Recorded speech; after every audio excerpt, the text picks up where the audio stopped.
કોઈની સામે તપવું નહીં, એ પણ એક મોટું તપ જ હોય છે. જીવનમાં તમારી પાસે જ્યારે કંઈ ન બચ્યું હોય ત્યારે પણ ભવિષ્ય તો બાકી જ હોય છે.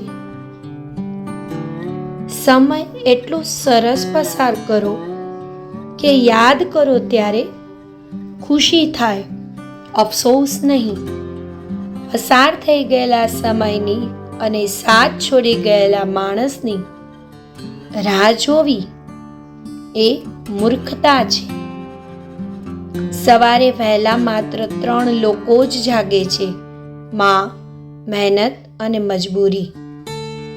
બહુ નાની પણ બહુ જ સાચી વાત છે. તમારો સ્વભાવ જ તમારું ભવિષ્ય છે. કાલને જો ભૂલશો નહીં તો કાલ કેવી રીતે બનાવશો? શ્રીમદ ભાગવત ગીતામાં લખ્યું છે કે જીવનમાં વાણી પર કાબૂ રાખવો જરૂરી છે, કારણ કે વાણીથી લાગેલા ઘા ક્યારેય રૂંઝાતા નથી. પ્રતિભાશાળી વ્યક્તિ જો સાવ નવરો બેસી રહે તો એની કિંમત કોડીની પણ નથી. બસ મહેનત કરતા રહો. ધીરે ધીરે તમારા બધા જ સપના પૂરા થશે. જેની ભાષામાં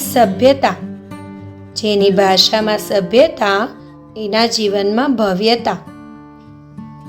એના માટે બધું જ કરો જે તમારા માટે કંઈક કરવા તૈયાર છે. એના માટે કંઈ જ ના કરો જેને તમારા કંઈ પણ કરવાથી કોઈ ફરક નથી પડતો. એવી જગ્યાએ જ વાવવું જોઈએ જ્યાં ઉગવાની થોડી સંભાવના હોય.